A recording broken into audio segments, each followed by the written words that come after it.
Where's Adam direct to? My God, he's flying north. A Boeing 737 is badly off course. Adam 574, confirm our position, please. The crew struggles to get the plane back on track. This is crazy! They're lost in a violent storm when their plane starts rolling over. Pull up! Pull up! The lives of 102 people are at risk.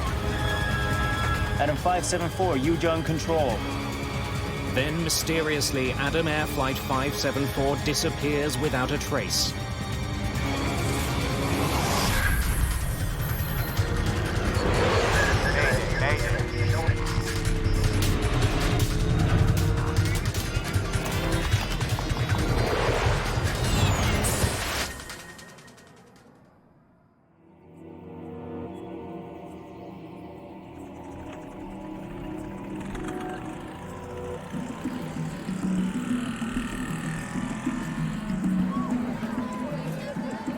January the 1st, 2007, Suribaya, Indonesia.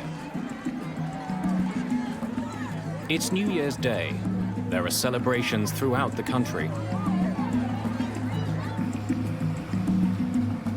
Suribaya's airport is bustling. And not just because of the holidays. Indonesia is experiencing a boom of budget airlines. Many people are taking advantage of the cheaper fares.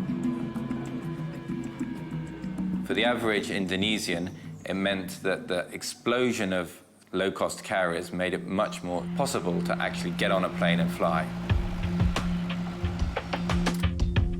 One of those new airlines is Adam Air.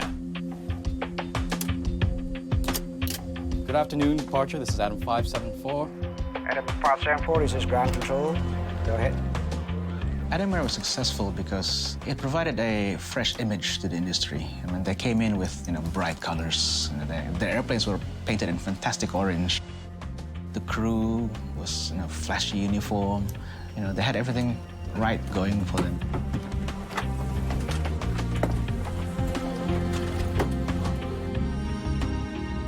Captain Refri Widodo has been flying with Adam Air for 6 months. Today, he's in command of Flight 574, a short domestic flight. His co-pilot, Yoga Susanto, has been with the airline for almost a year and a half. Before the discount travel boom, many passengers wouldn't have been able to afford this flight. More and more people were able to fly, could afford the tickets, and they didn't care too much about the services offered simply because they just were intent on getting from point A to point B as cheaply as possible.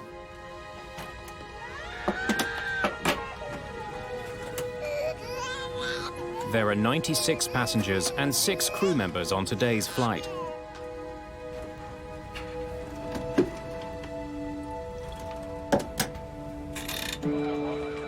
Controllers at the airport are busy juggling planes. Okay, Adam 574 is clear for takeoff. 80 knots. Check. V1. Rotate.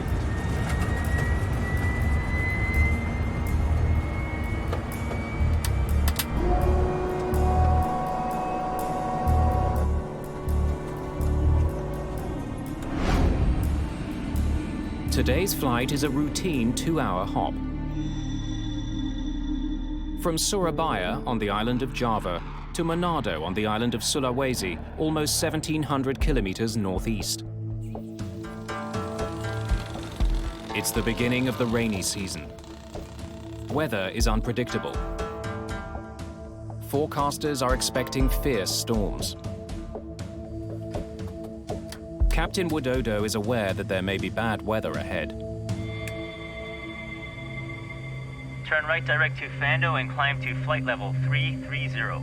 Roger, turn right, direct to Fando and climb to flight level 330, Adam 574. Minutes after takeoff, the crew turns on the autopilot. The flight computer will fly the plane and navigate it along a pre-planned route to Manado.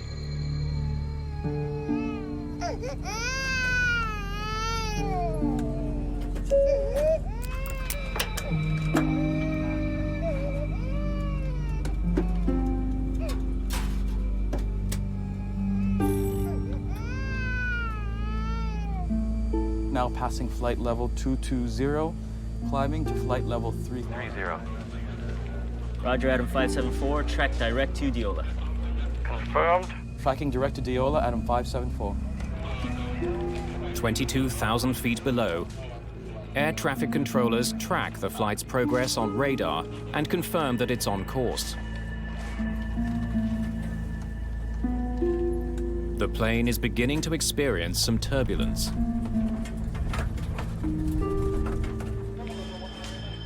Less than half an hour into the flight, air traffic controllers notice something out of the ordinary. Where's Adam direct to? My God, he's flying north. Flight 574 has flown off course and is now heading into a violent storm. Air traffic controllers don't know why.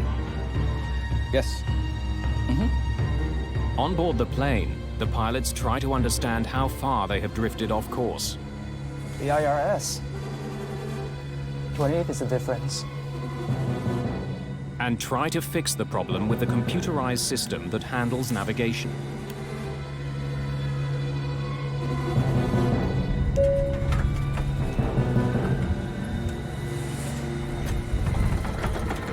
May I have your attention? This is your captain speaking. We are about to experience some turbulence. Could all the passengers return to their seats? Controllers on the ground try to get Flight 574 back on course, giving them directions to their next assigned waypoint called Diola. Adam Air 574, maintain 350, direct to Diola. Confirmed, flight level 350, direct to Diola, Adam 574.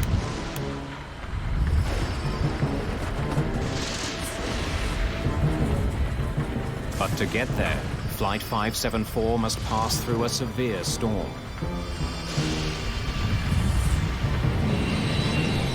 "137-kilometer-an-hour winds beat on the plane's hull. It's pounded by hail and rain. The weather is making it hard to see. The crew is not just concerned with the weather. They're still also trying to understand the problem with the plane's navigation system. This is messed up. Getting lost over the ocean is everyone's worry, because when you lose your navigational instruments or you lose trust of your navigational instruments, what do? Co-pilot Susanto consults the aircraft's handbook. It's starting to fly like a bamboo ship. Captain Widodo doesn't know where he is. He needs directions. Confirm our position. Adam 574, confirm our position, please. Roger, Adam 574, position is 125 miles. Mike, Kilo Sierra, crossing radial 307. Mike, Kilo Sierra. The weather in Mike Kilo Sierras isn't good. The storm is growing worse. This is crazy. We're going to get lost if it stays like this. Captain Widodo wants to take over navigation of the plane from the flight computer. Okay, put the IRS in attitude.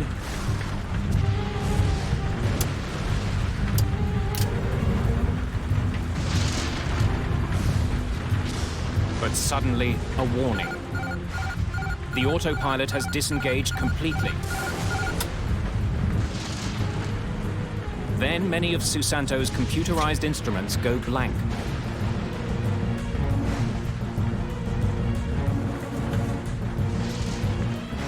The crew doesn't notice that their plane is rolling over. Flight 574 is banking at a dangerous angle. They enter this. Bank angle. Bank angle. Bank angle. If it rolls too far over, It could send the plane and the 102 people on board into a fatal downward spiral. Okay, put it back on nav again. Put it back on nav again.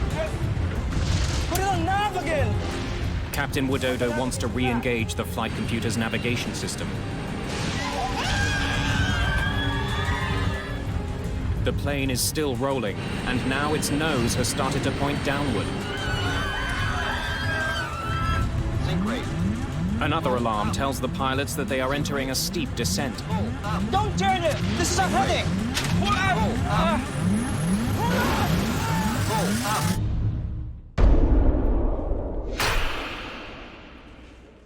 Adam 574, Yujun Control. Adam 574, Yujun Control.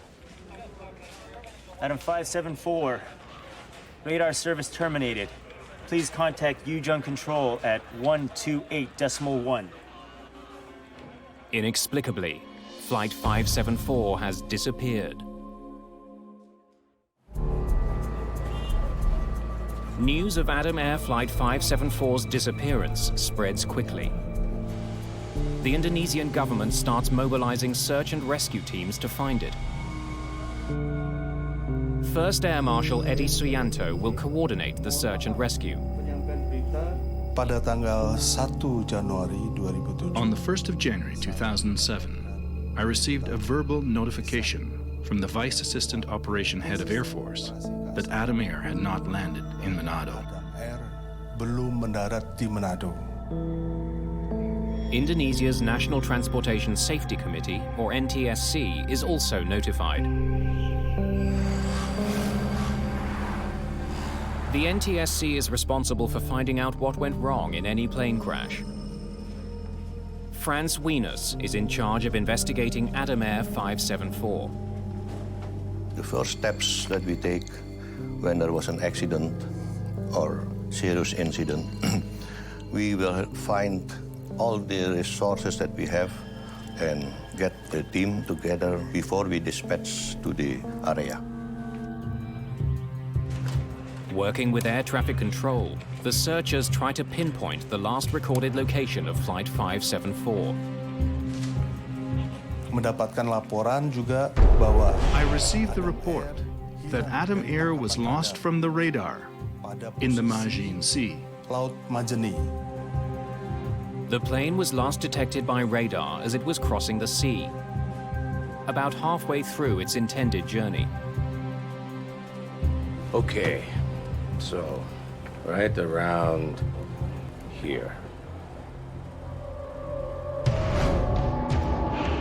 But the plane could have flown hundreds of kilometers after that signal was received. It's impossible to pinpoint the exact location. When the aircraft went missing, it was a bit of a shock for everybody because in this day and age, nobody expects an aircraft to go missing. Without a specific location, searchers try to figure out how large an area to scan. Since they know how much fuel was on board, investigators can calculate how far the plane could have flown since it was last detected. If this is their last radar hit, they didn't have enough fuel to fly any further than this. More than 3,000 people are sent out to look for the plane. The Indonesians are joined by a US Navy vessel.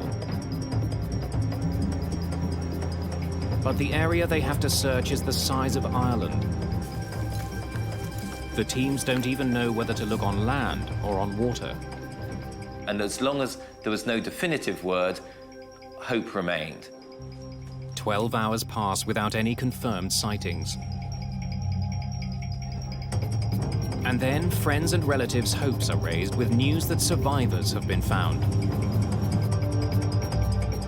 A new report came in saying that they had found the Adam Air wreckage in the mountainous area of Polowali, with 100 victims and 12 survivors still alive.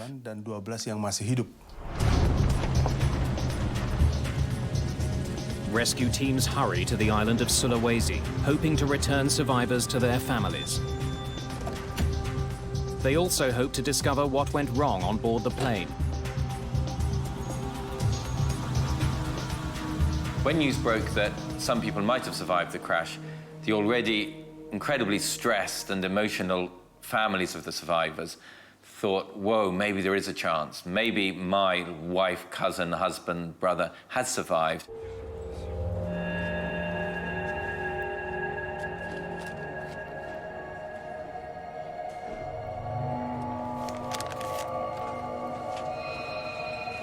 But when the first officials get there, they find that these survivors are not from the flight at all. So they were ferry survivors, not airplane survivors. They're from a ship that sank in another storm near where Flight 574 is thought to have crashed. Now the rescue teams are back to square one. It led people's hopes up. And people flocked to Makassar and they were finding ways how to get to the crash site, only to find that it's not there. For family members, it's a bitter disappointment.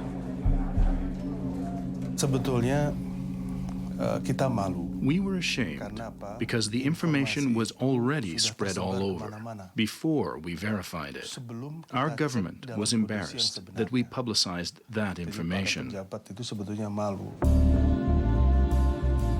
It's been a week since the crash.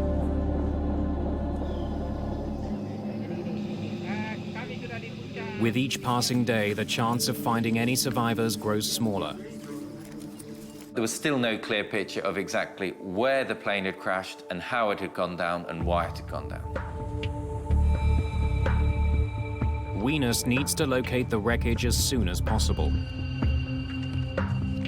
Most of all, he needs the 2 black boxes that record conversations in the cockpit and flight data. There are beacons attached to the boxes, but they only have a 30-day battery life. 9 days after the crash of Adam Air Flight 574, a fisherman finds what he thinks might be part of an airplane, 300 meters off the coast of Sulawesi. The piece is taken to an Indonesian Air Force base for analysis. Frans Wieners quickly identifies that it is part of a right elevator. He examines it to see if it belongs to Adam Air Flight 574. We checked with the serial numbers, we checked with the part numbers. The numbers match.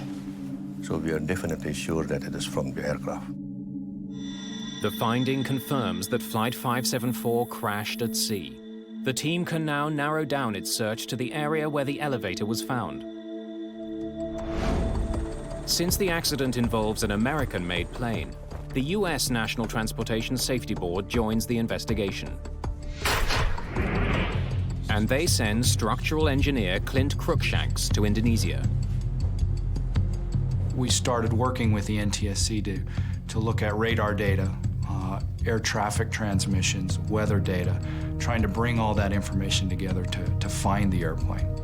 The water that investigators plan to search for wreckage is 6,500 feet deep, much too deep to send down divers. It was quite deep water, deeper than we're normally used to recovering airplanes from. The Indonesian government wants Adam Air to pay for the salvage operation. Investigators meet with representatives of the airline. It is going to be expensive. We need to hire contractors to go down that far. Adam Air felt that its responsibility only went so far. The government and most of public opinion believed that Adam Air's responsibility was actually almost total because they were the owners of the airline. The airline refuses to pay for the salvage, triggering a lengthy negotiation. This is not good news for Frans Wieners. Unless someone puts up the money to search the seabed for wreckage, the mystery of Flight 574 will not be solved. It is also a blow to the families of the victims. The families obviously wanted to know what had happened to their loved ones, and they did want the government and Adam Air to combine to get the flight data recorders out of the water. As the investigation stalls, public anger grows. People were becoming more and more critical of Adam Air and the way it was being run. But then, after 7 months of negotiating, This is good news. Thank you. Adam Air agrees to help pay for the salvage.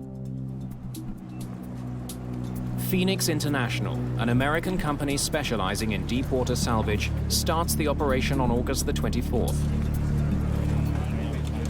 But the time they've lost has had a serious consequence. Although they have a fix on the location of the crash, the locator beacons attached to the black boxes have gone dead. If the black boxes are not found, it will be a mystery until today. Without the beacon, finding 2 small boxes among the wreckage will be a huge challenge.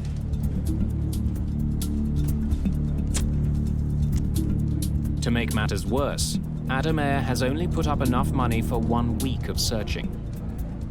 So it was like, go out there, if you don't find anything in 7 days, you're done. After locating debris with sonar, an unmanned remote-controlled submarine is sent down to look for the black boxes.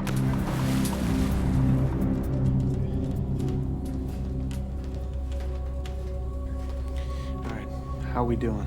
We dove on one location first. We got to that GPS location. There was nothing there. Pull up quadrant 3.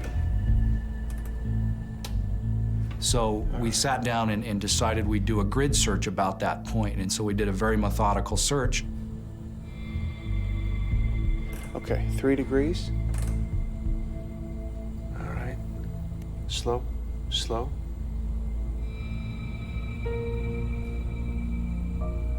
We're coming up on something. We started picking up small, lightweight pieces of airplane wreckage. Things like life vests, seat trays, light bits of metal. Oh my God, this is it. Investigators get their first look at the wreckage. This plane is ripped apart. The state of the wreckage illustrates just how violent this plane crash was. The little pieces of wreckage didn't tell us anything about the cause of the crash. They did tell us, however, that the airplane hit the water at a very high rate of speed. This was the most fragmented airplane that I have ever seen. Only 2 days into the operation, Cruikshank spots something. All right, stop. Rotate back 5 degrees. I noticed on the left side of the video screen something that appeared to be orange, and I instructed the ROV operator to take a closer look at it. That's it. That's it. Okay. Once we got over there, we realized that, yeah, this in fact was the FDR. The plane's flight data recorder has been found. All right, good work, Joe. Let's get this up. We were very excited that we had seen and recovered one of the boxes. Investigators soon find the cockpit voice recorder nearby. All right, stop. That's it. Their week is up.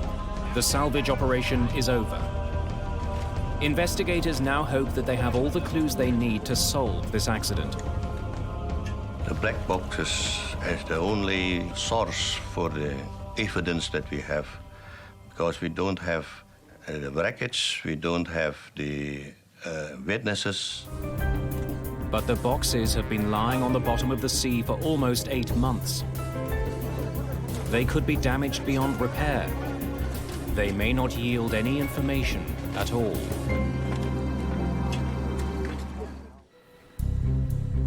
The black boxes from Adam Air Flight 574 are taken to the National Transportation Safety Board in Washington, D.C. Investigators think the labs there are the best bet at salvaging any possible information. If an FDR is found in salt water, it needs to be washed in fresh water and then contained in water the entire time until it makes it to our lab. Salt and air together create a chemical reaction that results in rust. The rust can damage the electronic components in the recorders. Keeping them submerged in fresh water delays that reaction. The importance of having the data depends on the circumstances of the accident. If you're able to recover wreckage in other parts to investigate, then you don't necessarily need to rely on the data. For this particular accident, since the wreckage was going to stay at the bottom of the ocean, it was essential that we had data from the recorders. Franz Wieners also makes the trip to the United States.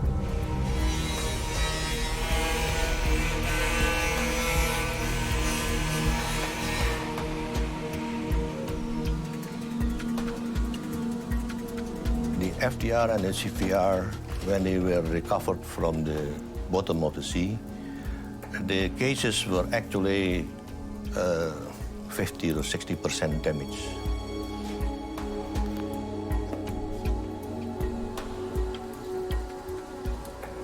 We thought there might be an issue in recovering the data.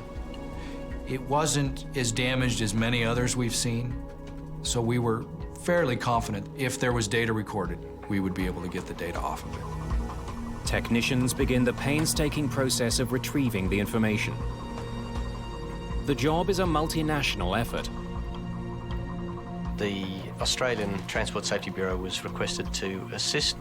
We have an excellent relationship with the NTSB folk, and so our flight recorder specialist went to the United States and worked alongside the NTSB. The electronic components containing the data are carefully removed and dried.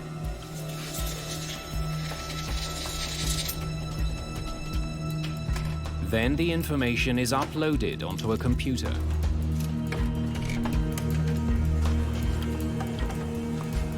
As the delicate procedure of recovering the data from both recorders progresses, investigators are aware that they have an additional concern. As you can tell, one problem that we ran up against in this investigation is the maintenance records indicated that the flight data recorder was written up as being inoperable in the weeks prior to the crash. We were concerned with that in that if we found the FDR, it may not have recorded anything.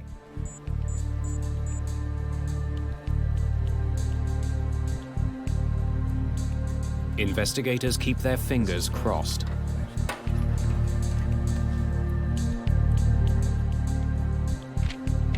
we've got it all. It's all there.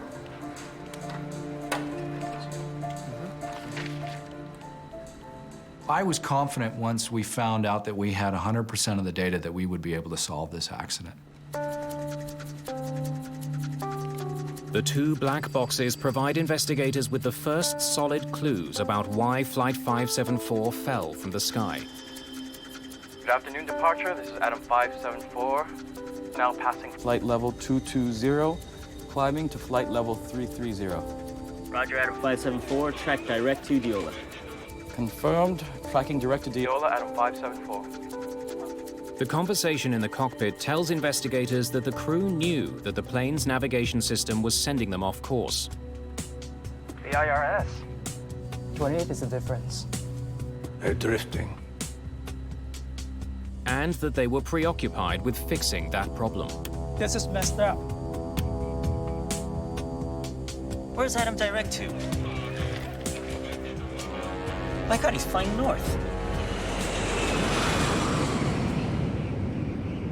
Adam Air 574, maintain 350, direct to Diola. Confirmed, flight level 350, direct to Diola, Adam 574. To get from one waypoint to the next, the flight computer always has to know the plane's exact location. That information comes from a component called the IRS, or Inertial Reference System. It tracks every adjustment to the plane's course to calculate its exact position. It then feeds that information to the autopilot. The autopilot needs to know where the aircraft is and where it needs to go. Now, the autopilot takes those data from the IRS in terms of height, heading, and speed. But for the system to keep track of the plane's heading, it has to know where the plane started. The IRS has to be calibrated before takeoff. Usually, the crew will enter the coordinates of the gate as the starting point for the computer to track. Investigators wonder if the IRS guided the plane off course because the wrong initial coordinates were entered. We just got this. They check this by looking at information from the flight data recorder. The numbers are fine when they're on the ground. Yes. The data confirms the IRS was calibrated before Adam Air Flight 574 took off. This is where it begins. But for some reason, the IRS began to send the plane off course almost as soon as the flight got in the air. It just gets worse and worse. I have something else I'd like to show you. Some maintenance logs. Cruikshanks and Weenus look at the maintenance history of the IRS system that was on board Flight 574. As you can tell, there's more than 100 write-ups here. Look at this. Same unit. Same problem. That's right. The history shows that there had been numerous complaints about the plane's navigation system over the past 3 months. Again and again. Investigators wonder why the airline didn't fix the problem. In the case of the IRS of this aircraft, that unit should have been taken out and sent to maintenance for calibration or repairs.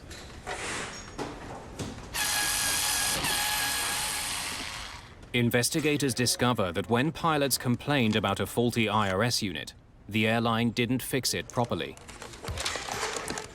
They would either swap it with a unit from another plane,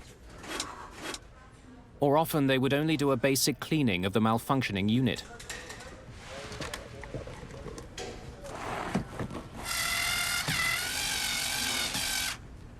They just pull up the connectors, spray it with some lubricant cleaners, then put it back on, did some ground test, and then just put ground test OK on the maintenance log.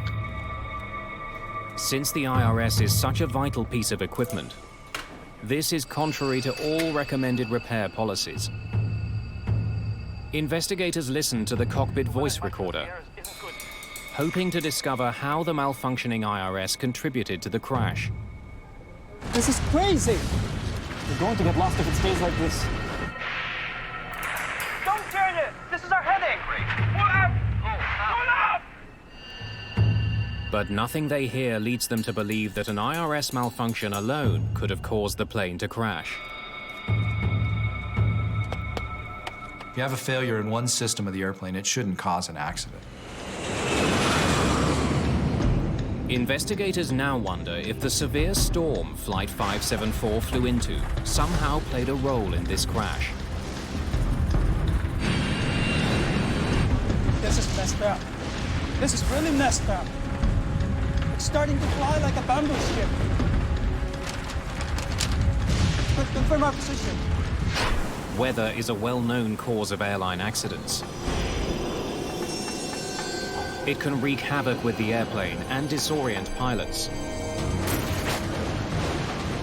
In 1977, a Southern Airways DC-9 flew into a violent storm near New Hope, Georgia. Our left engine just cut out. Hail clogged the engines. They tore themselves apart. Got the other engine going too. Brace for impact! The plane slammed into the small town, and 72 people were killed. In order to determine if weather was a factor in the Adam Air crash, investigators need a more complete picture of what happened on board the flight. They want to know everything the crew did and said from the time they discovered that they were off course to the time they hit the water. To do this, they combine the data from the 2 black boxes to create a computer simulation of the flight. That gave us very close to the possibility of what really happened with the aircraft.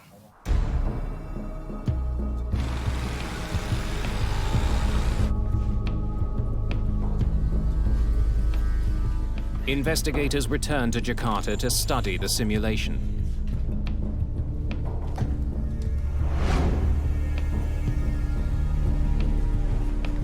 The weather in my Kilo Sierras isn't good. This is crazy! We're going to get lost if it stays like this. They can see that throughout most of the flight, the computer was navigating the plane. But since the flight computer was sending the plane off course, the captain decided to navigate the plane himself. Okay, put the IRS in attitude. Co-pilot Susanto switched the navigation system to a mode that would keep the plane flying straight and level. Captain Widodo could now change his course. This is where they switch from nav to attitude. Switching from one mode to the other forces some computerized gauges to temporarily go blank while they reset. One is the ADI, or Artificial Horizon, which tells the crew if the plane is flying level. ADI goes off and stays off. There was also another much more serious consequence to the switch. That's where the plane starts its right roll. The autopilot disengaged when they consciously selected from the nav mode to the attitude mode, and then the aircraft commenced an almost imperceptible roll to the right of around about 1 degree per second. The captain missed a crucial step when he switched his flight computer from one mode to the other. Quick reference handbook, please. He should have flown his plane straight and level while the computer adjusted to the new setting. Maintain straight and level, constant airspeed flight until attitude displays recover. Approximately 30 seconds. It's in the manual. Any pilot who is trained and qualified on the Boeing 737-400 is regarded to have a sufficient knowledge that whenever they switch the nav mode to attitude, they have to maintain wings level for 30 seconds. But neither of the pilots did that. It's an oversight with grave consequences. Without that step, the autopilot disengages completely. The flight computer did send out a warning when that happened, but the warning was ignored. The crew didn't seem to notice that the autopilot was no longer flying the plane. And it only took seconds for that to become a very serious problem. The data tells investigators that this plane had a natural tendency to roll to the right. Old planes, like old cars, don't always go straight. Throughout the flight, the autopilot compensated for that by raising the aileron on the plane's left wing. An aileron is a movable flap on the wing that controls how much the plane rolls to the left and right. But once the autopilot disengaged, it stopped compensating and the ailerons went back to a neutral position. That allowed the plane to revert to its tendency to roll to the right. And they don't even notice. At this point, the plane was rolling at a rate of 1 degree per second. Focused on their faulty navigation system, and with thick clouds obscuring the horizon, the pilots had no idea that their plane was dipping. It's not uncommon for pilots to get disoriented in this way. Your body will start to fool you. Your senses will start sending you false information or false senses. You might think that you are actually going straight and level, where you're actually rolling slowly to the right or to the left. The 737 is programmed to issue a warning when it rolls past 35 degrees. Bank angle, bank angle, bank angle. The flight data recorder shows investigators that in response to that alert, Captain Widodo did attempt to level the plane. They get an oral warning from the airplane that says, hey, bank angle, bank angle. And at that point, they made some small inputs to the controls, but they didn't fly the airplane. Believing that the autopilot would keep the plane level, Widodo soon turned his attention back to the problematic IRS.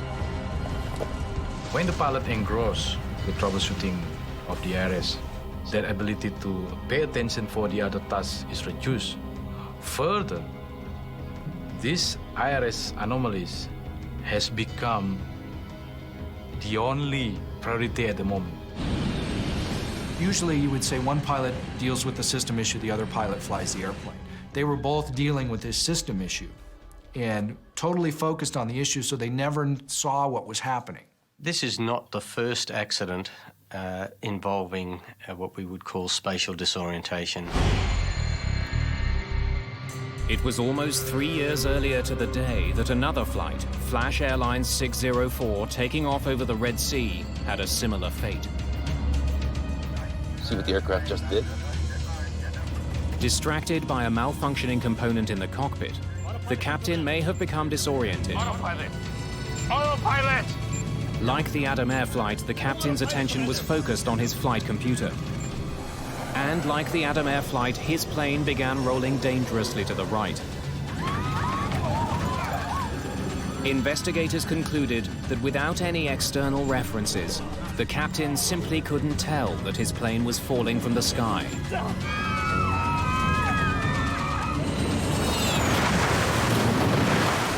Tragically, just because there is an initial reference system failure, or let's say in another accident there might be an engine failure, does not mean that an aircraft has to crash. It's 60 degrees now and there's no attempt at recovery. Don't turn it! This is our heading! Pull out! Pull out!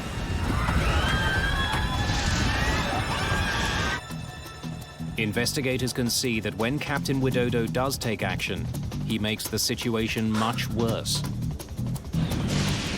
With his plane still banked drastically to the right, Captain Widodo should have leveled his wings and then pulled his nose up. He did the opposite. He began pulling back on his control column before his wings were level. That forced the plane into a tight spiral dive. Basically, it rolled, and it just kept rolling until it almost went inverted and just kind of fell out of the sky once it got to a point where it wasn't flying like a normal airplane should. The aircraft was descending at nearly 900 kilometres an hour, at a vertical speed at times reaching in excess of 21,000 feet per minute. That's almost the speed of sound, and more than 150 kilometers an hour faster than this plane was designed to withstand. It's rolling over rapid descent. They can't recover now. At that speed, the plane is no longer able to hold itself together. And that sound, that's the sound of the plane coming apart.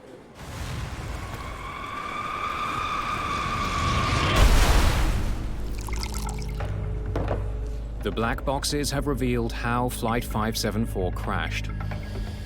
But they also raise crucial questions. It's just one error after another. There was ample opportunity, ample time for the pilots to correct the situation. The investigators have come to a disturbing conclusion. The only mechanical failure was with the plane's navigation system, and that shouldn't have caused the crash. The more significant failures were human. Okay, put the IRS in attitude. But why should qualified pilots make these disastrous mistakes? Don't turn it! This is our heading! To find these answers, investigators must look at the airline itself. This one accident will raise serious questions about Indonesia's entire aviation industry.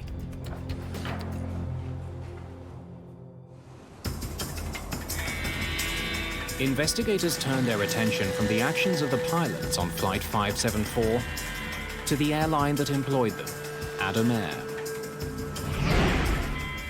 They meet with the owners. Franz Wings. Adam Air was founded in 2002 by a wealthy businesswoman named Sandra Ang. Ang named the airline after her son, Adam, whom she also appointed as the company's president. We need to know more about your training program.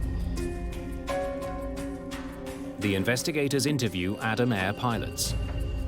Did the airline provide any training on recovery procedures in the event of an IRS failure? No. They want to find out more about how the airline trained its flight crews. What about recovery techniques? IRS troubleshooting? No? What they uncover is disturbing. We could not find any evidence that the pilot was properly trained when they have a sudden disengaging autopilot or when they're flying with the IRS failure. Thank you, gentlemen, for your time.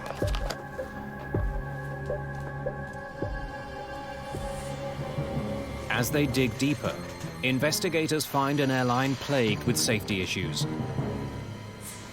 11 months before the Adam Air crash, in February 2006, another Adam Air plane, Flight 782, flew off course the same way as Flight 574.